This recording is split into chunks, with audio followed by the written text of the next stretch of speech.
Good morning guys. Today is very big schedule. చాలా events ఉన్నాయి ఈరోజు. అందులో ఫస్ట్గా మనం ప్రీ వెడ్డింగ్ షూట్కి అయితే స్టార్ట్ అవుతున్నాం. అపార్ట్మెంట్ గేట్ అయితే ఇంకా ఓపెన్ చేయలేదు. ఫైనల్గా నేనే ఓపెన్ చేసుకుని ఆఫీస్కి అయితే వచ్చేసా. రాగానే మెమరీ కార్డ్స్ అన్నీ చెక్ చేసుకుని డేటాస్ అవి కాపీ చేసుకుని షూట్కి అయితే స్టార్ట్ అయిపోయా.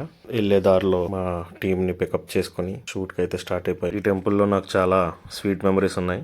అవి ఏంటన్నది ఫ్యూచర్లో చెప్పే అవసరం వస్తే ఖచ్చితంగా చెప్తాను గైస్.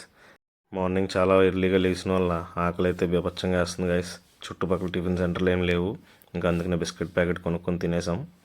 ఈ లోపు అయితే క్లయింట్స్ వచ్చేసారు. షూట్ అయితే స్టార్ట్ చేసేసాం. మా సినిమాటోగ్రాఫర్ నేను షార్ట్స్ గురించి డిస్కస్ చేస్తూ ఫైనల్గా షూట్ అయితే స్టార్ట్ చేసేసాం. ఇవాళ అసలే శనివారం, ఫుల్ జనాలు ఉన్నారు టెంపుల్ మొత్తం. చాలా కష్టపడి ఎలాగైతే షూట్ కంప్లీట్ చేసేసాం. ఇంక వెంటనే అస్సలు లేట్ చేయకుండా ఫస్ట్ ఈవెంట్కి అయితే వెళ్ళిపోయా. ఈ ఈవెంట్ అయితే శ్రీమంతం సెరమనీ. డెకరేషన్లో మేడంకి మంచి మంచి స్టిల్స్ కంపోజ్ చేసుకుని స్టిల్స్ అవి తీసేసి మళ్ళీ వెంటనే నెక్స్ట్ ఈవెంట్ దగ్గరికి అటెండ్ అయ్యా. ఈ ఈవెంట్ వచ్చేసి 60 years వెడ్డింగ్ సెలబ్రేషన్స్ ఇవి. ఇక్కడ కూడా సారాలకి హాయ్ చెప్పేసి మరి నెక్స్ట్ ఈవెంట్కి అటెండ్ అయిపోయా. అలా ఈ ఈవెంట్ కంప్లీట్ అయిపోగానే నెక్స్ట్ ఈవెంట్కి వెళ్ళడానికి ప్రిపేర్ అవుతున్నా. ఇది వచ్చేసి ఆఫ్టర్నూన్ జరిగింది గైస్. ఈ ఆఫ్టర్నూన్ హెల్దీ అవ్వగానే వేరే సంగీత్ ఈవెంట్కి అటెండ్ అవ్వాలి.